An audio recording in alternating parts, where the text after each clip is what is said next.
We are just now entering into the important part of the NFL season. That's November, December, getting ready for January. That's NFL playoff time. And I think the entire NFL landscape can be broken down into four sections. That's rebuilding, contending, like semi-competitive, playoff contenders, and then Super Bowl contenders. So I'm going to hop into it. This is my version of an NFL power rankings. Let's get started here with the first section, which is the rebuilding section. In this one, we have the teams that are clearly tanking. The Jets, Browns, Titans, maybe the Dolphins, definitely the Saints are all looking for their new franchise quarterback. Meanwhile, the Giants, how satisfied are they really with Jackson Dart? Clearly, the league thinks that he is special, but in my personal opinion, absolutely not. I don't like Jackson Dart's play. I don't think it's sustainable. I don't think he's that good of a pocket passer. I think Brian Daboll is a very underrated coach in the league. He's most likely going to be fired in probably like a year or so, maybe even less time. But overall, Jackson Dart is not the quarterback of the future, even if the Giants decide that, right?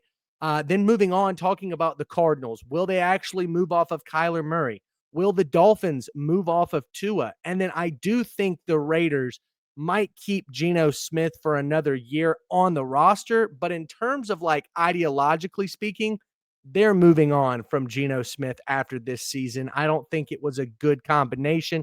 Geno in Seattle succeeded at a high level because the team was built for him. The Raiders are not the same. And now they don't even have Jacoby Myers. We saw what they looked like on Thursday Night Football versus the Broncos. It was atrocious. So, that being said, all 8 of these teams, there's absolutely no shot they make the playoffs. And then on top of that, there's really only, I don't know, debatably 1 or 2 quarterbacks worth taking in this year's NFL draft. Ty Simpson, Fernando Mendoza. I mean, I've seen Garrett Nussmeier be thrown around in there, but think about all of the top guys that we initially thought were going to be number 1 caliber quarterbacks. Arch Manning, Cade Klubnik at Clemson, Garrett Nussmeier at LSU. These guys have fallen flat on their face this season. I mean, do any of them actually have winning records versus ranked teams? I don't think so. And then meanwhile, you have the experimental prospects like Lenoris Sellers, who has also, number one, not been healthy this year due to his physicality, and also South Carolina's inability to protecting Lenoris Sellers in the pocket. But overall, these experimental prospects clearly need some more work. I saw Todd McShay go on his podcast talking about, grading out NFL prospects and saying that the consensus around Lenoris Sellers is that he needs another year in college. I absolutely agree. So here's the issue. And this is kind of what the Jets were hinting at the other day. So apparently, according to multiple reports, the Jets and the Cowboys went back and forth about first round picks in exchange for Quinnen Williams.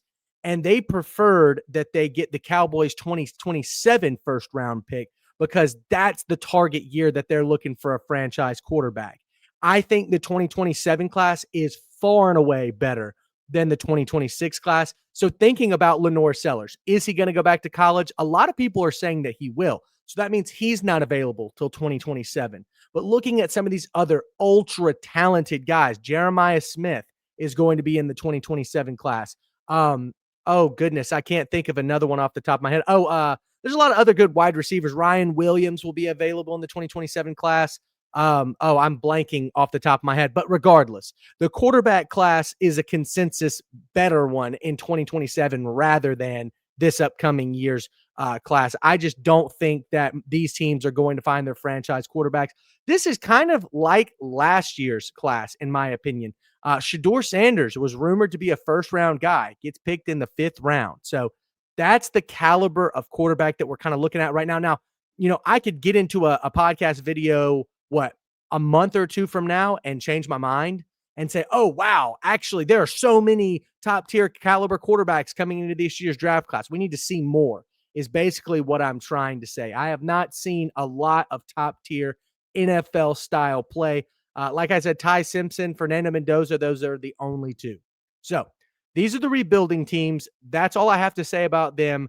All of their outsets and futures are muddled, to say the least. The Browns have been cursed at trying to find a franchise quarterback. The Titans, I mean, who has really been their franchise quarterback? Ryan Tannehill? Vince Young for a couple of years? I don't know. The Jets obviously can't get the quarterback position right. The Saints haven't gotten it right since Drew Brees retired. The Giants, since Eli Manning, have been an absolute mess. Daniel Jones had a couple of good years. The Cardinals, I think, and the Dolphins are kind of in the same boat here. They really thought that they had their franchise guys in Tua and Kyler. They signed them to these big deals, but they didn't pan out at all. They were ultimate failures, and it's time to move off of them probably a little too early. So these are my rebuilding teams. Let's talk about my semi-competitive teams. So my definition with looking at all these teams are they going to win a playoff game? Probably not. Could they potentially make the playoff? Absolutely. But what these teams will end up doing by the end of the season is spoiling a ton of other playoff contenders' hopes and dreams into competing for winning their division or winning the conference, getting a top 3 seed.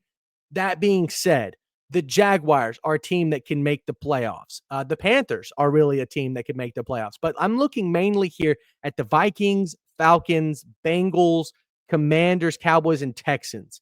These are teams that right now all have losing records. The outsets on the future of the team, at least for this season, are pretty dim. Joe Burrow's probably not coming back. The Texans failed to make a move at the trade deadline. Their offensive line isn't getting any better. Michael Penix Jr. has been up and down. The Falcons are winning some big games, like versus the Bills, but then versus the Dolphins, they get blown out.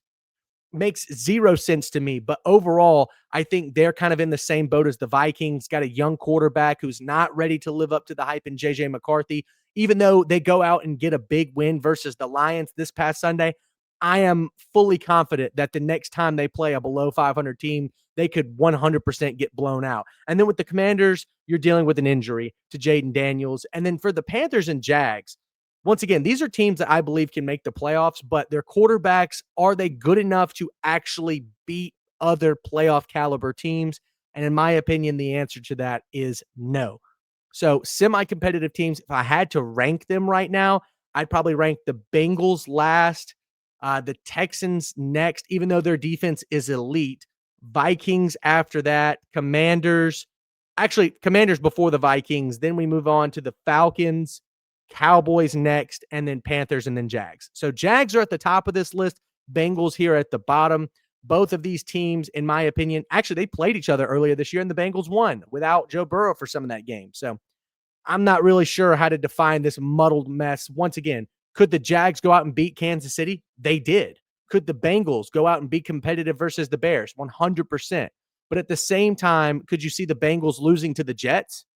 They did. They did lose to the Jets. So I'm bringing up a lot of points here to define this group as just so unbelievably up and down this season. It's hard to put a true label on where they belong. So semi-competitive kind of encapsulates all of them. But let's get into the actual playoff contenders. Now, these are teams that I define as NFL teams that can get into the playoffs. Most likely all these teams, or at least 80% of them, will get into the playoffs. And then I think they can win a playoff game. The Broncos are probably at the bottom of this list right now. Yes, I know they've won 6 straight, or maybe it's 7 straight now, but I just don't think that this offense is capable of consistent success, especially if they don't win their division. They have to go on the road to a Baltimore or to a Kansas City, right? They're not winning that divisional matchup. Bo Nix has been an unbelievably disappointing quarterback this season. The hype train was long, to say the least, there for the Broncos for a while. But, guys, I think people are getting off the bandwagon now. We see a separation. I mean, look at this group. Think about how bad the Broncos have been, and the Patriots are in the same class as them, right? But we all can agree, at least right now, the Patriots are a far and away better team than the Broncos. However, if the Broncos can somehow pull it off and win their division, I think they could beat a New England if New England has to go on the road. Somehow, if Buffalo wins this division, it all just kind of adds up to be this group is very competitive within itself, but can any of these teams go out and win multiple playoff games and or their conference championship? I don't think so. This group, I'm specifically looking at Seattle, Chicago, New England, Denver, Pittsburgh, even maybe not even Pittsburgh, but Los Angeles. Playoff wins are the goal here this season. Even the Buccaneers, winning playoff games is the goal.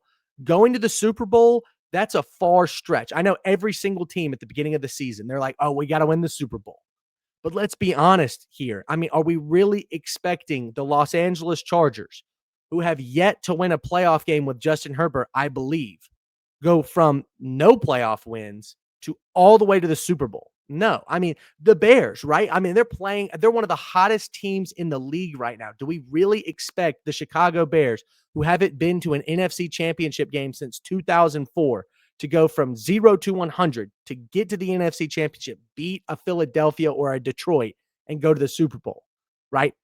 That's not happening. We see this time and time again. Teams don't make those leaps without some kind of dramatic shift in the conference. And as of right now, I don't see a dramatic shift, especially at the top of the conference. So these teams are shooting for playoff victories. If they can get them, that's a massive success. There's somebody in this group, by the way, the Baltimore Ravens, that I want to go ahead and say this is a playoff team. They have had an unbelievable, unlucky season so far this year. Injuries have stacked up against them, but I think they're clearly in the running for the AFC North title. They can beat Pittsburgh consistently. Without Joe Burrow, they can beat Cincinnati consistently. And then, of course, the Cleveland Browns. I think Baltimore, with a healthy Lamar Jackson and a healthier defense, 100% can beat any of these teams. And I would put them in Super Bowl contention if I saw some more continuity and consistency in terms of health with their lineup. So, that being said, these are my playoff teams. Let's wrap this up and talk about my Super Bowl contenders. Here they are. I've got 7, which I think is a massive field for this season. Let's talk about the NFC first. We've got 4 teams on this list. We'll start at the bottom of my rankings, the Detroit Lions.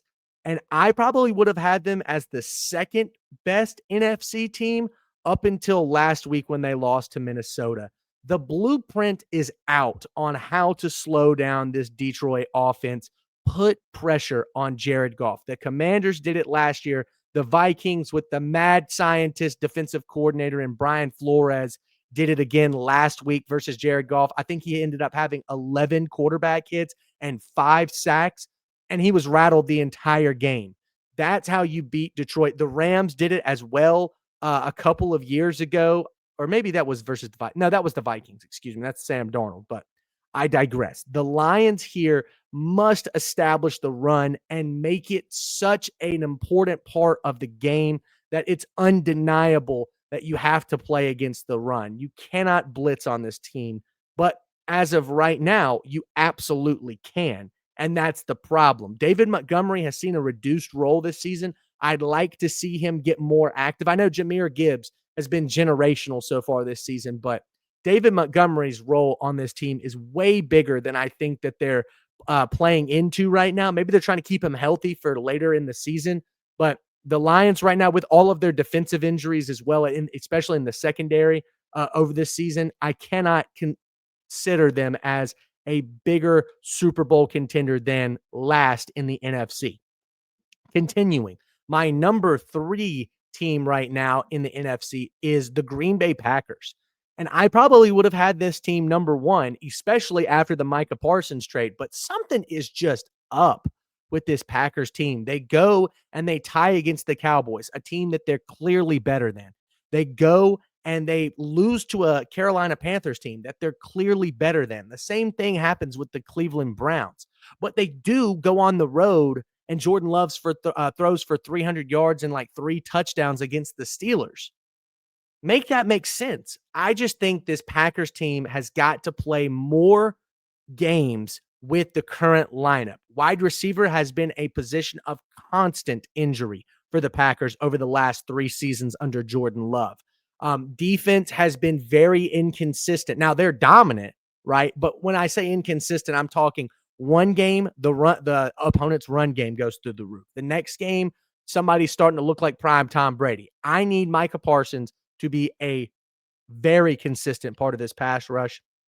He's played very well so far this season, but he needs to live up to the hype of best player in the NFL, which I think a lot of people thought that he was before the season started. So that's why I have Green Bay here. I think they're easily the best roster in the NFC. Maybe not easily, because I do think there's another NFC team that we're going to talk about that actually takes the cake, but they should be playing better than they are, the Green Bay Packers. So now let's move on to number 2 on my list, the Los Angeles Rams.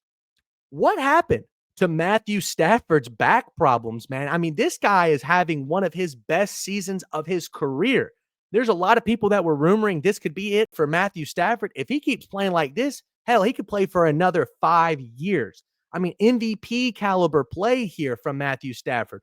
Obviously, Devontae Adams and Puka Nacua have been massive for them. Kyron Williams has had kind of a down year, and the run game still looks good. Blake Corum has filled in some spots that I believe he could be a stronger part of this offense. Tyler Higbee hasn't really been a mainstay of the Rams offense. I think he could step up. But let's talk about this Rams defense. Man, Byron Young has been unbelievable so far this season for Los Angeles. We'll talk about, the rest of this front seven. I think they're really strong. You got the defensive rookie of the year, Braden Fisk is also in this defensive front. I love what the Rams have got going on. And then the secondary, they have some surprising young players. I really thought the Rams were going to be buyers at the trade deadline, but we didn't see them make any splash moves. I don't mind it just because I know that the Rams can go toe-to-toe with any of these teams. As a matter of fact, look at the Super Bowl winners. The Rams were just one drive away from winning that football game. They can compete, man. But right now, I have to give the benefit of the doubt to the most well-constructed roster in the NFL, the Philadelphia Eagles. Howie Roseman, my God, this guy is a madman. Everybody compliments him at every trade deadline, at every draft. He somehow gets an Alabama or a Georgia player, or he makes some splash deal to go grab A.J. Brown, or he ends up getting 2 secondary players that are probably starters on half the NFL rosters, but they're going to be backups for the Eagles, as well as a good pass rusher in Jalen Phillips. Unbelievably shocked, to say the least, that the Eagles keep getting away with this. Jalen Hurts has yet to kick it into gear. This passing offense has got some room to grow. The rush attack has been pretty weak so far this season, but I think they're going to get it back and get it better. Saquon Barkley, maybe they're holding him back a little bit to keep him healthy. I kind of like that idea. So this Eagles team is primed for success, and they're primed for success in January, and that's when it matters the most. So Eagles are still my Super Bowl favorite out of the NFC. They have been, I think, the entire season, and it all has to do with this unbelievably stacked roster. I also think Nick Sirianni gets too much hate. Think about what he's had to deal with in his, 4 years of coaching there. You have multiple staff turnovers. I believe he's on his 4th or 5th offensive and defensive coordinator combination. Jalen Hurts comes in. He was not abused, but like he wasn't used by Doug Peterson in that year when he was behind Carson Wentz until the end of the year. That was really suspect. You remember he got benched for the backup quarterback. I can't even remember who the backup quarterback was all those years ago. But regardless, I think that the Eagles are a team of perseverance. They're a team that can swallow all the drama that goes down. I mean, A.J. Brown, how many times has he come out in the media and said something, or on the bench with his book, or a post on X, or whatever it may be? I definitely think this Eagles team knows how to persevere and win. Once again, that's why they're my Super Bowl favorite coming out of the NFC. Let's talk about the AFC. Coming in at number 3 in my hole is the Kansas City Chiefs. This is a team that doesn't make sense to me. Their offense is stacked. I definitely have the Chiefs way higher than a lot of other people, but people are doubting Patrick Mahomes. Yes, he has been statistically worse year in and year out for like the last, 3 years, but that offensive line hasn't seen any consistency. Josh Simmons, who was playing pretty damn good to start the year, takes a mystery, like what, 4-game absence, and now he's back due to personal reasons. Not dogging him at all, right? We just saw a mental health crisis go down with the Dallas Cowboys and Marshawn Nealand, rest in peace. Not sure what Josh Simmons is going through. If he needs some type of mental health support, absolutely. Albeit, take the time that you need. That's way more important than a game. But still, no clear understanding of what's going on with that. But I think this is the best Chiefs offense in terms of talent that we've seen since Tyreek Hill was on the team. I said this before the season started. I'm a firm believer in it now. Rashee Rice is a top 10 wide receiver in the NFL. I'll say it again. Rashee Rice is a top 10 receiver in the NFL. Hide and watch, ladies and gentlemen. This Chiefs team is going to come alive. They've had some tough games recently versus Jacksonville and versus Buffalo, but by playoff time, they should be humming like a smooth engine in a 1960s car that's been kept up for decades.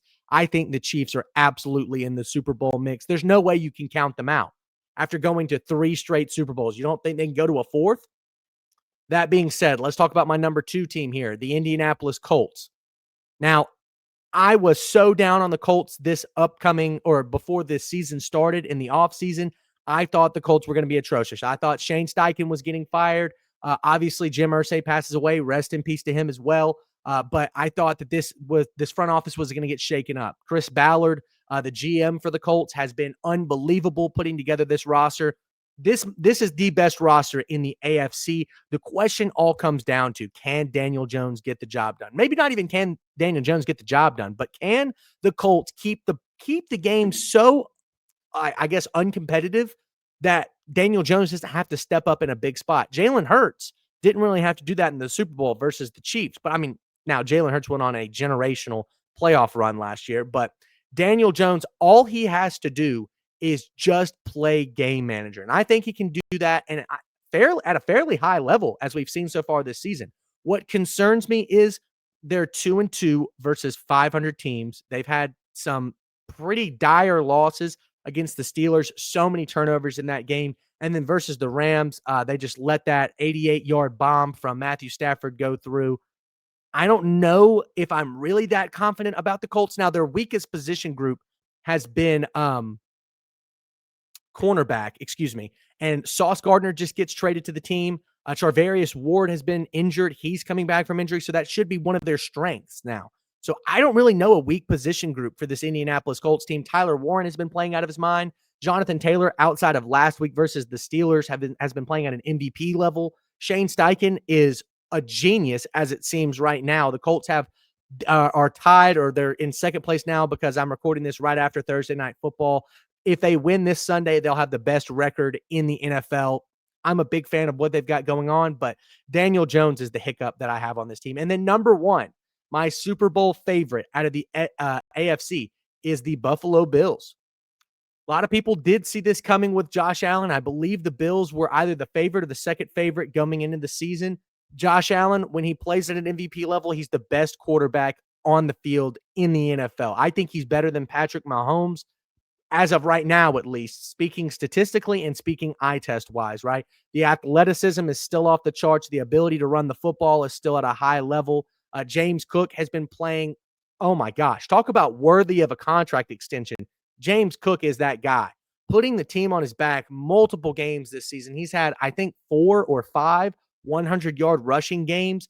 Very impressed with what the Bills' offensive line has been able to do. That was one of the weakest spots of the Buffalo Bills over the last 3 seasons. And it, quite frankly, is the reason that they lost so many playoff games, especially to the Chiefs. They could not run the football. Now they can, and they did it versus Kansas City, and they'll do it again later in the playoffs versus other teams that they face.